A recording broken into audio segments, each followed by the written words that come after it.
여러분, 에버랜드에 다들 한 번씩은 가보셨죠? 장미 축제 시즌이면 720품종의 장미가 만개하는 곳. 그런데 이 장미원이 있는 자리가 원래 뭐였는지 아십니까, 혹시? 놀라실 분도 많겠죠. 양돈 농장이었습니다. 돼지 2만 5천 마리가 있던 곳입니다. 이 사진을 보면은 지금의 모습과는 많이 다르죠. 1976년 삼성 이병철 회장이 박정희 대통령의 권유를 받아가지고 만든 곳입니다. 이름도 에버랜드가 아니라 용인 자연농원이었습니다. 그런데 더 놀라운 사실이 있습니다. 삼성이 돼지를 키우기 전에 설탕으로 돈을 벌었고 그 설탕 원료는 미국이 준 것이라는 사실입니다. 설탕가루, 밀가루, 면화 이 세 가지 하얀 것들이 대한민국 재벌을 만들었습니다. 오늘은 한국 기업이 농업에서 태어나 어떻게 성장했고 그리고 다시 농업으로 돌아간 이야기를 해볼까 합니다. 시작점은 1945년입니다. 해방 직후 대한민국은 어떤 나라였을까요? 숫자부터 한번 보겠습니다. 1945년 전국 농지가 232만 정보, 이 가운데 소작지가 147만 정보였습니다. 뭐 정보라는 게 요즘으로 치면 헥타르하고 비슷한 단위입니다. 비율로 치면 63.4%가 소작지였습니다. 전국의 농가밭의 3분의 2가 즉 다른 사람의 땅이었다는 뜻입니다. 농가 기준으로 보면은 전체 206만 호 가운데 172만 호, 그러니까 83%가 소작을 하고 있었고요. 다섯 집 중 네 집이 남의 땅을 빌려서 농사를 짓는 나라. 이것이 해방 직후의 대한민국의 현실이었습니다. 그리고 이 소작지 위에 거대한 지주계급이 있었습니다. 선대로부터 물려받은 땅으로 소작료를 받아 생활하는 사람들, 소위 만석군이라 불리던 사람들이었습니다. 그런데 이 지주의 나라가 완전히 뒤집어지는 사건이 일어납니다. 농지개혁이었죠. 요즘 또 이 농지개혁 이야기가 나오고 있죠. 이 숫자를 한번 기억해 두시기 바랍니다. 지가증권의 시장 거래 가격 액면가의 23에서 25%. 이게 무슨 뜻인지는 잠시 후에 말씀드리겠습니다. 1949년 6월 농지개혁법이 공포됩니다. 핵심은 간단합니다. 3정보 이상 농지를 가진 모든 지주로부터 농지를 강제 매수하고 이를 소작농에게 유상분배하는 겁니다. 그러니까 유상몰수, 유상분배 이렇게 이제 아마 역사 시간에 배우셨죠. 여기서 중요한 건 보상 방식입니다. 지주에게는 땅값 대신에 지가증권이라는 종이가 주어졌습니다. 연간 수확량의 150%를 5년간에 나눠 보상하겠다는 약속이 적힌 종이입니다. 그런데 문제가 생깁니다. 1950년 6월 25일 농지개혁이 시작된 지 불과 석 달 만에 전쟁이 터졌습니다. 전쟁 중에 현금 보상이 제대로 이루어질 리가 없었겠죠. 그리고 전쟁 중이니까 인플레이션은 아주 폭발적으로 높아졌고요. 액면가가 고정된 지가증권의 가치는 그러니까 바닥으로 떨어졌겠죠. 시장에서 거래된 지가증권의 가격이 액면가의 23에서 25%, 어떤 경우에는 10%에 팔리게 됐습니다. 한번 상상을 해보시기 바랍니다. 1억 원짜리 땅을 국가에 내놓고 증권을 받았는데 뭐 종이 쪼가리죠. 그 증권을 시장에 가져가면은 2천만 원밖에 안 되는 겁니다. 그런데 전쟁 중에 피난을 가야 했죠. 물자는 부족하고 당장 먹을 밥이 없었습니다. 그러니 이 종이라도 팔아야죠. 가장 크게 타격을 받은 지역이 호남이었습니다. 호남 지역의 대지주들이 가장 큰 타격을 받았고요. 낙동강 방어선 안쪽인 영남과는 달리 호남은 전쟁의 직격탄을 맞았고 호남 지역의 지가증권은 헐값 중에서도 가장 낮은 값에 거래됐습니다. 그렇다면 이 헐값의 종이를 누가 사들였을까요? 바로 여기서 오늘 재벌의 씨앗이 싹 틉니다. 핵심 메커니즘은 이렇습니다. 정부는 지가증권으로 일제가 남기고 간 공장과 기업체, 이른바 적산을 인수할 수 있게 했습니다. 그것도 액면가 그대로 인수대금으로 인정해 준 겁니다. 시장에서 25%의 산 종이를 100%의 가치로 쓸 수 있게 된 거죠. 이 차이가 재벌 형성의 첫 번째 지렛대였습니다. 실제로 지가증권의 54%가 귀속재산, 즉 일제가 남기고 간 적산 구입에 사용됐습니다. 구체적으로 보겠습니다. 한화의 김종희 회장은 조선 화약공판이라는 척상 공장을 인수합니다. 일제가 남긴 화약 공장이 오늘날 방산과 금융을 아우르는 한화그룹의 출발점입니다. 두산의 박두병 회장은 미군정 하에서 일본 기린 맥주의 서울 공장이었던 소화 맥주의 자산 관리인으로 시작했습니다. 1948년 사명을 동양 맥주로 바꿉니다. 오리엔탈 브루어리, 오비 맥주의 기원이고요. 오늘날 두산그룹의 뿌리가 됩니다. 역시 지가증권이 이 인수에 큰 역할을 합니다. 두산은 외환위기 때 오비 맥주 지분을 세계 최대 맥주 기업인 인터브루, 지금 AB 인베브에 넘겼고요. 그러면서 위기를 모면했고 지금은 잘 나가는 방산 기업이 됐죠. SK 최종건 회장은 일본인이 운영하던 공장의 견습공으로 입사해가지고 기술자로 성장했습니다. 해방 후에 마찬가지로 적산관리인 역할을 하면서 우선 매수권을 활용해 가지고 성경 직물을 인수합니다. 직물 공장 하나에서 시작한 기업이 오늘날 반도체와 에너지의 SK가 된 겁니다. 그러니까 농지개혁과 한국전쟁은 대한민국의 주리를 완전히 바꾼 대사건이라 할 수 있습니다. 수백 년을 이어온 지주의 몰락과 주류의 교체가 일어난 거죠. 정리하면 이렇습니다. 지주의 땅이 지가진권이라는 종이가 되었고요. 그 종이가 전쟁과 인플레이션 속에서 헐값으로 쏟아져 나왔고 자본가들이 이 종이를 사들여서 일제의 공장을 차지했습니다. 땅에서 종이로, 종이에서 공장으로. 이것이 대한민국 재벌 탄생의 첫 번째 경로였습니다. 그런데 두 번째 경로도 있습니다. 그게 더 큽니다. 바로 미국의 잉여 농산물입니다. 1954년 미국으로 한번 가보겠습니다. 당시는 2차 세계대전이 끝났고요. 미국은 마셜 플랜으로 유럽에 식량을 보내고 있었죠. 그런데 이때쯤 유럽의 부흥이 완성되면서 미국 농산물을 더 이상 필요로 하지 않게 됩니다.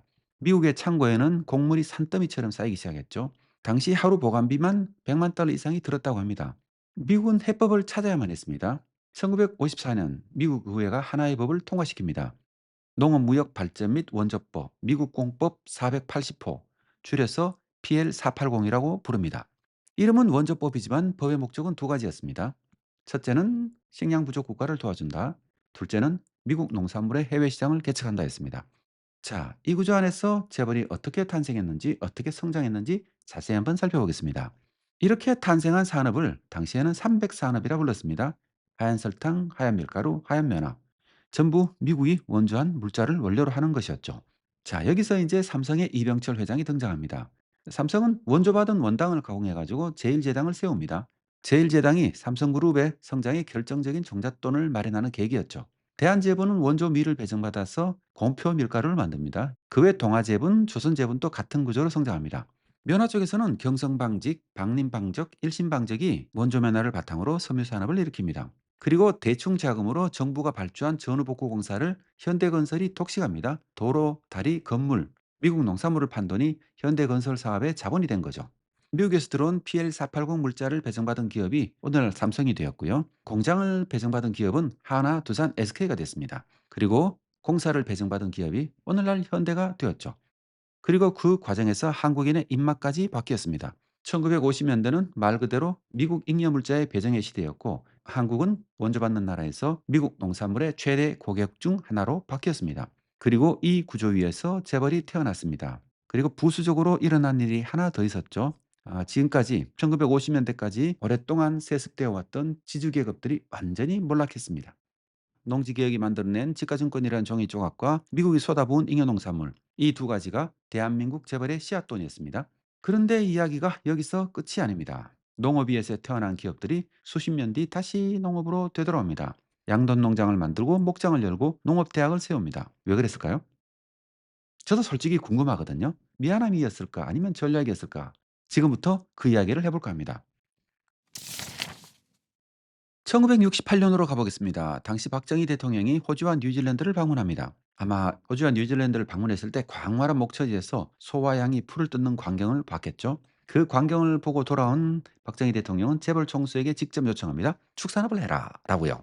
당시 경제개발로 국민 소득이 올라가면서 고기 소비가 폭발적으로 늘기 시작했습니다. 이건 어느 나라나 다 마찬가지죠. 소득이 낮을 때는 밥만 겨우 먹을 수 있죠. 하지만 돈이 생기면 고기를 사 먹습니다. 이거는 전 세계에서 똑같이 일어나고 있는 현상이고요. 당시 대한민국에서도 일어난 현상이었습니다. 하지만 축산 기반은 전무한 상태였죠. 6.25 전쟁 통해 축산업이 다 망가져 버렸으니까요. 그러니까 정부가 직접 나서서 대기업에게 농업 투자를 또 안긴 겁니다. 그리고 재벌들은 이 요청을 받아들입니다. 다른 수가 없었겠죠. 삼성 이병철 회장은 1968년부터 용인 야산 450만 평을 매입하기 시작합니다. 지주 2천여 명을 설득하고 땅값을 치렀다고 하죠. 그리고 1976년에 용인 자연농원이 개원합니다. 양돈 단지에 돼지 2만 5천 마리, 유실수 단지, 양묘장까지. 초기에는 진짜 농업 시범 단지였습니다. 이병철 회장은 이렇게 말했다고 합니다. 헐벗은 국토를 푸른 숲으로 갖고 후세에 남겨야 한다라고요. 물론 이 450만 평의 땅은 훗날 에버랜드와 골프장이 됩니다. 비판은 정당합니다. 그러나 지금 또 남아있는 것도 있습니다. 에버랜드의 장미 육종 사업은 반세기를 이어왔고 2025년에 국산 장미 묘목이 일본에 최초로 수출되는 성과를 내기도 했습니다. 하나그룹의 조중훈 회장을 한번 살펴보겠습니다. 박정희 대통령의 요청을 받아들여 가지고 1972년 제주 한라산 동쪽 중산간 유유지에 460만 평의 땅을 확보합니다.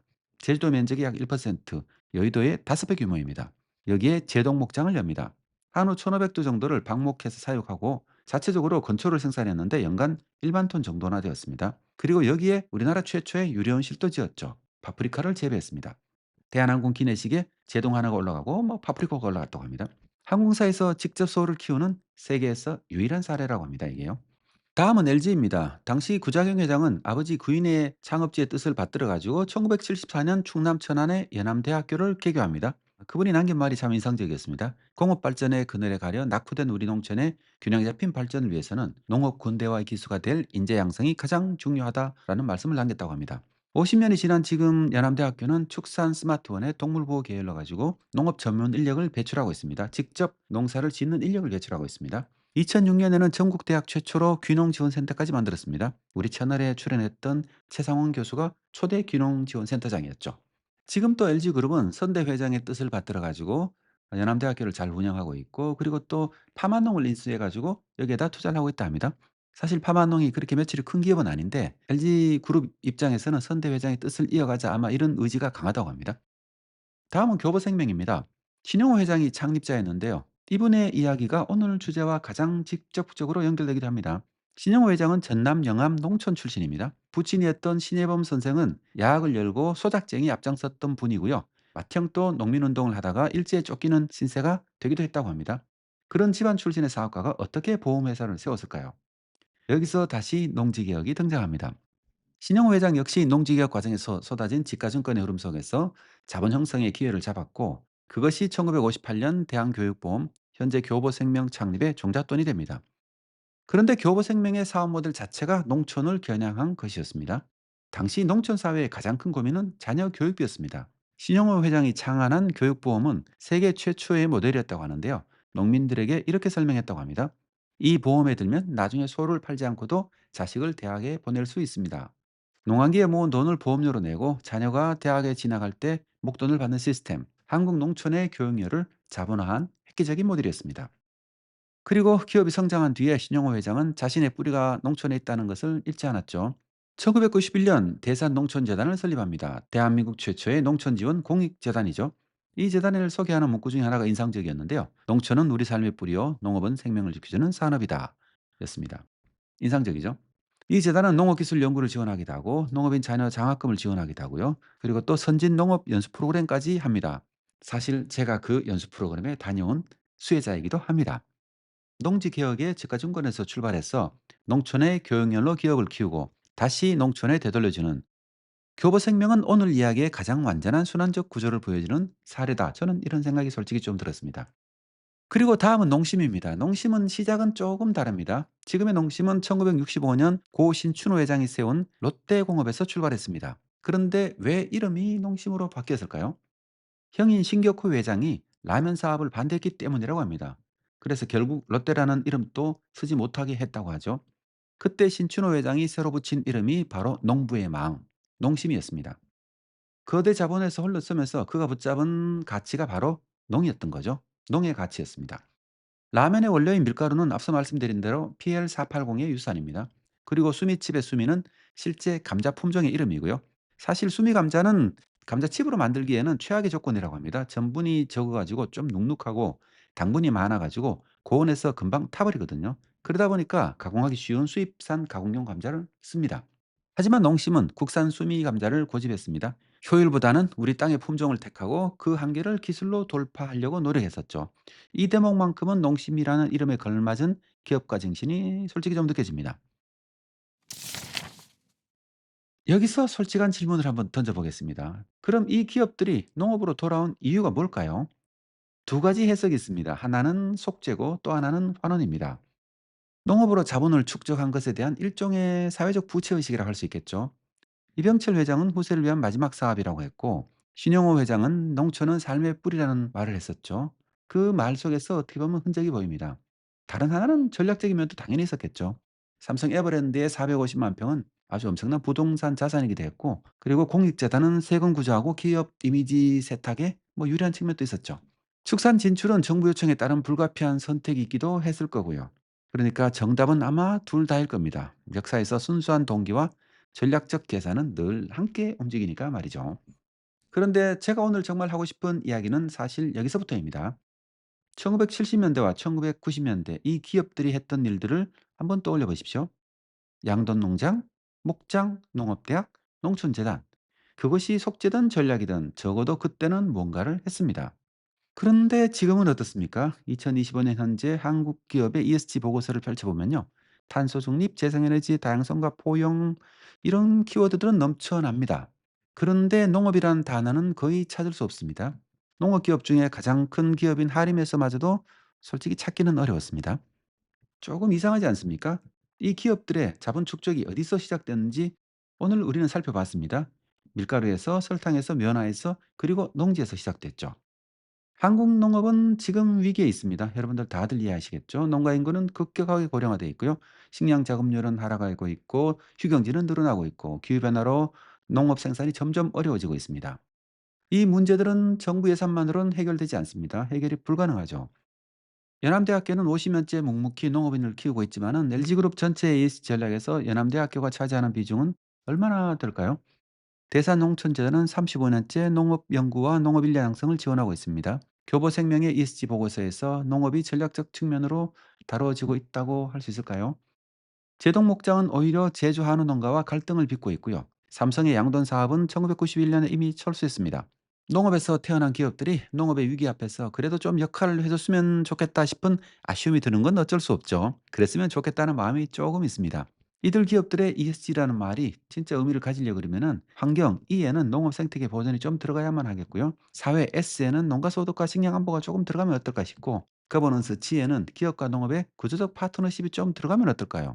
한국 재벌의 역사가 농업에서 시작되었다면 한국 재벌의 미래도 농업과 함께 좀 해주면 싶은 그런 마음도 솔직히 들죠. 사실 우리나라 산업이 결정적으로 성장하기 시작한 게 WTO 체제에 편입하면서부터였잖아요. 그리고 미국과 세계 여러 나라와 FTA를 체결하면서부터였고요. 그것 때문에 사실 농업계가 굉장히 많은 피해를 봤습니다. 그걸 보전하기 위해서 농어촌 상생기금도 만들었죠. 재벌 기업들이 기금을 출자해가지고 농업을 도와주겠다는 펀드입니다. 농어촌 상생기금 관계자하고 한번 얘기한 적이 있었는데요. 재벌들이 처음 약속했던 돈을 잘 안 내고 있다는 말씀도 하더라고요. 오늘 이야기를 정리해 보겠습니다. 1945년 전국 농지의 63%가 소작지였던 나라에서 1950년 농지 개혁으로 지주에게 집가증권이라는 종이가 돌아왔고요. 그 종이는 전쟁과 인플레이션 속에서 헐값으로 쏟아져 나왔습니다. 같은 시기 미국의 잉여 밀가루와 설탕, 연화가 한국에 쏟아졌고 그 물자를 배정받은 기업들이 삼성이 되고 현대가 되고 한화 SK 두산이 되었습니다. 그리고 수십 년 뒤 그 기업들은 다시 농업으로 돌아왔습니다. 양돈 농장을 만들고 목장을 열고 농업대학을 세우고 농촌재단을 만들고 감자를 직접 키워 과자를 만들었습니다. 재벌 기업들의 성장 역사를 보면서 피도 눈물도 없었다고 하는 분들도 계시고요. 그리고 PL480 농산물 배정의 시대에 줄을 잘 선 사람들이라고도 하기도 합니다. 뭐 그런 비판이 정당하다고 할 수 있겠죠. 하지만 저는 오늘 한 가지를 더 말씀드리고 싶습니다. 대한민국의 모든 자본은 결국 이 땅에서 시작되었습니다. 밀가루에서, 설탕에서, 면화에서, 그리고 농지에서. 오늘 이야기 중에 PR480과 미국 원조 이야기가 나왔는데요. 그 구조를 더 깊이 알고 싶으시면 미국 농업 시리즈를 참고해 주시기 바랍니다. 한국이 어떻게 70년에 걸쳐 가지고 미국 농업에 편입되었는지, 그리고 2027년에 어떤 일이 벌어질지는 별도의 영상으로 다루고 있습니다. 지금까지 농업지 채널 지타였습니다. 고맙습니다.